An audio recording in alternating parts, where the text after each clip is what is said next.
नमस्कार दोस्तों, कैसे हैं आप लोग। आज फिर एक नए वीडियो में आपका स्वागत है। दोस्तों, काफी लंबे टाइम के बाद वीडियो आ रहा है, यानी 5-6 दिन गैप हो गया था। कुछ दिक्कतें थी इसीलिए गैप हो गया था।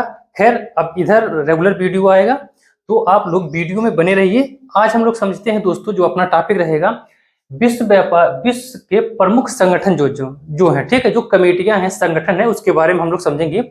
जिसमें से अपनी एक क्लास हो गया है कि जो विश्व के प्रमुख संगठन है, ठीक है दोस्तों। अब ये एग्जाम के व्यू से देखेंगे तो काफी इंपॉर्टेंट आता है, चाहे छोटा पेपर दे आप, चाहे बड़ा पेपर दे। सारे पेपर में अच्छा खासा क्वेश्चन जो विश्व के प्रमुख संगठन है उसके बारे में पूछता है, ठीक है दोस्तों। पहले क्या पूछता था, जैसे मान लेते विश्व व्यापार संगठन, इसका स्थापना पूछ लेता था या इसका फुल फॉर्म पूछ लेता था, जैसे WTO है दोस्तों। अब ये ना पूछ करके अब इसके गहराई पूछता है, इसकी स्थापना कब हुआ, कितने देश हैं, इसका मतलब क्या होता है। तो हम लोगों को पूरी डिटेल में अच्छे से समझना होगा, ठीक है दोस्तों। पिछले वीडियो में हमने एक क्लास इसका निपटा दिया है। अगर आप लोग नहीं देखे हैं तो जाकर के वो वीडियो देख लीजिएगा, अच्छे से पूरी डिटेल समझाया है, ठीक है हमने। आज हम लोग समझेंगे दूसरी क्लास इसका, जो इसमें से क्वेश्चन पूछता है, वो हमने बारीकी से यहाँ पे लिख दिया है और समझाने की कोशिश करते हैं, ठीक है दोस्तों। वीडियो में आप लोग बने रहिए, बस देखते रहिए, बड़े ही आसानी से आपको अच्छे से समझा देंगे, ठीक है दोस्तों। गर्मी बहुत ज्यादा है, समस्या हो रही है, तो हम लोग स्टार्ट करते हैं। विश्व विश्व के प्रमुख संगठन, ठीक है। तो देखिए दोस्तों, सबसे इंपॉर्टेंट जो क्वेश्चन आ जाता है और कई बार क्वेश्चन पूछ चुका है, WTO के बारे में, ठीक है, विश्व व्यापार संगठन। WTO का मतलब क्या होता है कि वर्ल्ड वर्ल्ड अब व्यापार है तो भाई ट्रेड हो जाएगा, वर्ल्ड ट्रेड ऑर्गेनाइजेशन, ठीक है, ऑर्गेनाइजेशन, ठीक है। अच्छा, एक और आता है WTO। तो WTO का वो जो होता है तो दोस्तों, उसका मतलब होता है वर्ल्ड टूरिज्म ऑर्गेनाइजेशन, ठीक है, वर्ल्ड टूरिज्म ऑर्गेनाइजेशन, ठीक है। तो पर्यटन संगठन हो जाता है, यानी विश्व पर्यटन संगठन ये हो जाता है। तो दोनों अलग अलग पॉइंट ध्यान रखेंगे। अगर आपसे क्वेश्चन पूछता है तो पूरा फुल फॉर्म ही देता है, ठीक है, उसके बारे में अगर डिटेल में पूछता है। तो विश्व व्यापार संगठन के बारे में पहले समझ लीजिए दोस्तों। इसका स्थापना कब हुआ था? 1995 में हुआ था, ठीक है। तो पूरा डेट आपको याद रखना है। क्या देखिए, 1 जनवरी 1995 को ये शुरू हुआ था, यानी इसका स्थापना हुआ था। अब ये कैसे हुआ था अभी बताने की कोशिश करते हैं। पहले आप लोग इसका मुख्यालय समझिए, जिनेवा में है, हेडक्वार्टर इसका है दोस्तों, जिनेवा में। जिनेवा कहाँ पे है? स्विट्जरलैंड में, ठीक है, जो यूरोप महाद्वीप का एक देश है। वर्तमान देश कितने हैं दोस्तों? 164, ठीक। अब क्वेश्चन यहाँ से ये भी पूछता है दोस्तों कि विश्व व्यापार संगठन में 164वां देश कौन सा है? तो देखिए, हमने साफ साफ यहाँ पे लिखा है अफगानिस्तान, ठीक। तो 164वां देश कौन सा है दोस्तों? अफगानिस्तान है, ठीक। अब ये कब ऐड होगा? 2016 में, 29 जुलाई 2016 में अफगानिस्तान विश्व व्यापार संगठन का सदस्य बना, हिस्सा बना, ठीक है दोस्तों। अच्छा, अब देखिए, जो दोस्तों WTO था, इसका जो पुराना नाम था दोस्तों, एक गेट था, ठीक। पुराना नाम गेट था, जिसका फुल फॉर्म देखेंगे तो general agreement on tariff and trade, ठीक। अब इसका स्थापना अगर देखेंगे तो गेट का स्थापना कब हुआ था, यहाँ पे लिख देते हैं, आप लोग ध्यान से समझ लीजिएगा। 1947 में गेट का स्थापना हुआ था दोस्तों। अगर काम की बात करेंगे तो 1955 से एक काम करना 1955 से एक काम करना स्टार्ट कर दिया था, ठीक। और दोस्तों 1955 से काम करना स्टार्ट कर दिया था, और ये जाकर के 1994 में ये पूरी तरह से समाप्त हो गया। उसके बाद से 1 जनवरी 1995 में इसी को चेंज करके विश्व व्यापार संगठन यानी WTO, वर्ल्ड ट्रेड ऑर्गेनाइजेशन का नाम रखा गया। अब दोस्तों, ये क्यों फेल हो गया? गेट में बड़ी समस्या था, सारे देश इसमें मेंबर नहीं थे। इसमें 23 मेंबर जुड़े थे, ठीक है, 23 कंट्रीज में जुड़े थे, यानी सदस्य जो थे वो 23 सदस्यीय देश थे, और पूरी तरह से नहीं चल पाता था। इसको टैरिफ को लेकर के बहुत ही चिंताएं थी, बहुत ही समस्या आती थी, जो मतलब आयात निर्यात में होता था, बड़ी समस्या था। इसको मॉडिफाई किया गया तो WTO रखा गया, ठीक। अब पूरी डिटेल में ये समझ में आ गया होगा दोस्तों, विश्व व्यापार संगठन। अब यहाँ से जो भी क्वेश्चन पूछता है हमने पूरी डिटेल में समझा दिया है। आई होप आपको ये पूरी समझ में आ गया होगा, ठीक। अब दोस्तों, अगला समझते हैं क्या है रेड क्रॉस। देखिए, इसके बारे में बहुत क्वेश्चन पूछता है, तो इसको भी हम लोग अच्छे से समझते हैं। अब रेड क्रॉस का मतलब आप नाम से ध्यान रखेंगे, रेड रेड यानी खतरनाक का सिग्नल सिग्नल दे रहा है, ठीक है। रेड का मतलब होता है ये खतरनाक टाइप का, ठीक। अब इसका स्थापना कब हुआ था? 1863 में। जो स्थापना जिन्होंने किया था उनका नाम था हेनरी ड्यूनेंट, ठीक। ये नाम अच्छे से सुना होगा दोस्तों, कितनी बार आपने पढ़ा होगा हेनरी डुनेंट के बारे में, ठीक है। तो रेड क्रॉस की स्थापना 1863 में हुआ था, हेनरी डुनेंट किया था, ठीक है।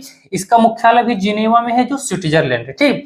रेड क्रॉस के बारे में देखिए यहाँ के, इसका दोस्तों जो उद्देश्य है, उद्देश्य के बारे में बताते हैं। रेड क्रॉस एक अंतर्राष्ट्रीय संगठन है। अब इस करता क्या है देखिए, उद्देश्य क्या है कि मानव जीवन का रक्षा करना, ठीक। उद्देश्य क्या है कि दोस्तों मानव जीवन का रक्षा करना। अब मानव जीवन का रक्षा करना का मतलब क्या होगा कि जब युद्ध होता है, दो देशों के बीच में युद्ध होता है, चाहे आपस में गृह युद्ध होता है, अभी देखेंगे जैसे सूडान में गृह युद्ध हो रहा है, वहां पे यानी पुलिस बल हो रहा है और आर्मी आपस में लड़ रही है, तो उन फौजियों को यानी उन आर्मियों को ये सुरक्षा देता है। देखिए यहाँ पे लिखा है मानव जीवन की रक्षा करना, और यहाँ पे हमने साफ साफ लिख दिया है कि यह संगठन युद्ध में घायल होने वाले सैनिकों की सहायता के लिए बनाई गई रणनीति पे काम करता है। जैसे देखेंगे यूक्रेन और रूस में युद्ध चल रहा है, तो रेड क्रॉस काफी प्रयास कर रहा है कि जल्दी से जल्दी दोनों देश का युद्ध समाप्त हो और जो घायल सैनिक हो उनको ज्यादा से ज्यादा हेल्प पहुंचाया जाए, इलाज किया जाए। तो रेड क्रॉस, अब भाई रूस तो मान नहीं रहा, रूस हमेशा बमबारी कर रहा है, तो रेड क्रॉस क्या कर रहा है दोस्तों, यूक्रेन को फौजियों को काफी ज्यादा हेल्प कर रहा है भी, ठीक है। अब चाहे मानविक हिसाब से देखें, चाहे रक्षा के हिसाब से देखें, चाहे जैसे देखें, तो ये इसी के लिए बनाया गया है कि यह संगठन युद्ध में घायल होने वाले सैनिकों की सहायता के लिए बनाई गई है, ठीक। मानव जीवन की रक्षा करने के लिए बनाया गया है रेड क्रॉस। अब आपको समझ में आ गया होगा। हाँ दोस्तों, एक चीज और समझेंगे, अगर भारत की बात करेंगे तो भारत में रेड क्रॉस की स्थापना, भारत में रेड क्रॉस की स्थापना कब हुआ था, 1920 में हुआ था, ठीक।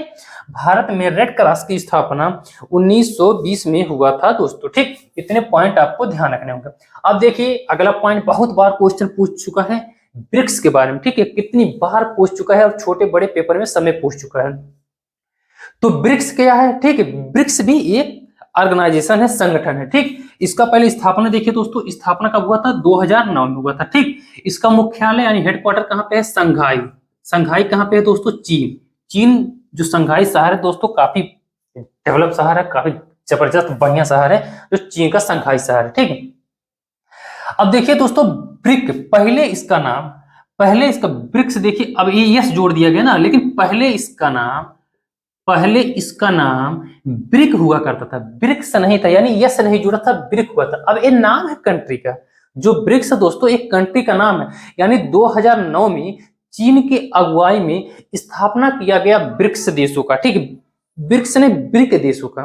फिर से एक बार ध्यान समझिए, 2019 में चाइना के सहयोग से ब्रिक ऑर्गेनाइजेशन, ब्रिक्स संगठनों का स्थापना किया गया। और दोस्तों ये चर्चा कहां पे हुआ था, न्यूयॉर्क में, ठीक। ये चर्चा हुआ था न्यूयॉर्क में, जो 4 कंट्रीज में थे ब्रिक। अब ब्रिक का मतलब देखिए हमने यहाँ पे लिखा हुआ है, यानी ब्रिक्स का पहले क्या था, ब्रिक नाम था। ब्रिक का मतलब हो जाएगा आपका ब्राजील, रसिया, इंडिया और एक चाइना, ठीक। यहाँ पे लिखा है ब्राजील, रसिया, इंडिया, चाइना, ठीक। इतना तो आपको समझ में आ गया दोस्तों। एक ही साल के बाद यानी 2009 में स्थापना हुआ था, एक साल के बाद यानी 2010 में एक देश को यानी एक कंट्री को और जोड़ दिया गया, साउथ अफ्रीका को। उसके बाद इसका नाम पड़ा ब्रिक्स, यानी यस से साउथ अफ्रीका, तो लास्ट में इसके यस जुड़ गया, तो ब्रिक्स हो गया, यानी ब्राजील, रसिया, इंडिया, चाइना, साउथ अफ्रीका, ठीक। यानी ये दोस्तों पांच मेंबर इसमें है ब्रिक्स में, ठीक। इसका पहला शिखर सम्मेलन पूछता है दोस्तों, तो रूस के, इसका नाम बड़ा टेढ़ा है, रूस के एक शहर है एकटेरिनबर्ग, ये ध्यान रखेंगे, ठीक है। अब देखिए ब्रिक्स दोस्तों जो है, ब्रिक्स को न्यू डेवलपमेंट बैंक माना जाता है, माना जाता है। अब ऐसा क्यों कहा जाता है भाई, ऐसा न्यू डेवलपमेंट बैंक क्यों कहा जाता है, कुछ तो रीजन होगा ना। तो दोस्तों जो ब्रिक्स यानी 5 कंट्री हैं, ये उभरती हुई अर्थव्यवस्था है। अगर इसमें रूस को छोड़ दिया जाए तो इसमें से इंडिया, ब्राजील, उसके बाद से चाइना और साउथ अफ्रीका, तो ये उभरती हुई अर्थव्यवस्था है, बहुत तेजी से आगे बढ़ रहे हैं दोस्तों। और इन 5 देशों की बात करेंगे दोस्तों, 5 देशों की बात करेंगे तो लगभग 42% जनसंख्या पूरे वर्ल्ड में है, 42% जनसंख्या इन्हीं 5 देशों में है दोस्तों।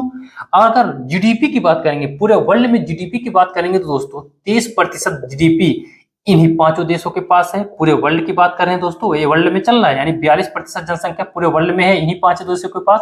23% की जीडीपी हिस्सेदारी रखता है पूरे वर्ल्ड में। अगर 18% की बात देखेंगे दोस्तों, तो 18% की बात करेंगे दोस्तों, तो पूरे वर्ल्ड में इनका व्यापार चलता है। पूरे विश्व में 18% की व्यापार ब्रिक्स देशों का ही चलता है। तो यानी ये बहुत ही तेजी से आगे बढ़ रहे हैं, इनका अच्छा खासा प्रभाव है, चाहे जनसंख्या की बात करेंगे, जीडीपी की बात करेंगे, वर्ल्ड के उसके बाद व्यापार की बात करेंगे, यानी हर मामले में बहुत हाई आगे हैं। इसीलिए ब्रिक्स देशों को न्यू डेवलपमेंट माना जाता है। ठीक, अब दोस्तों आपको अच्छे से समझ में आ गया होगा। आज हमने 3 पॉइंट बताया है और पूरी डिटेल में बताया है।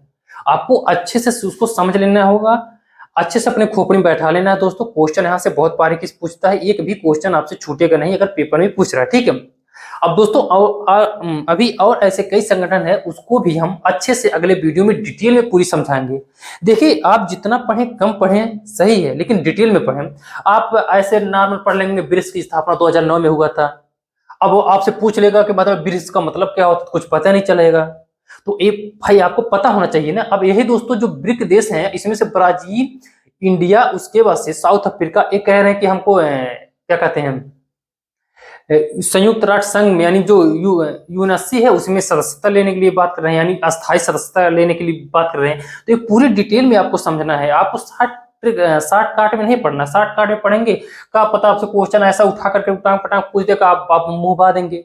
इसलिए आपको डिटेल में पढ़ना है। ठीक है दोस्तों, तो अगले वीडियो हम लोग फिर मिलते हैं किसी संगठन के बारे में और डिटेल में पूरी समझेंगे। ठीक है दोस्तों, अगर आपको वीडियो पसंद आया है तो आप चैनल को जरूर सब्सक्राइब कर लें और फॉलो करें और लाइक भी कर दिया करें। ठीक, आज के लिए बस इतना ही। धन्यवाद।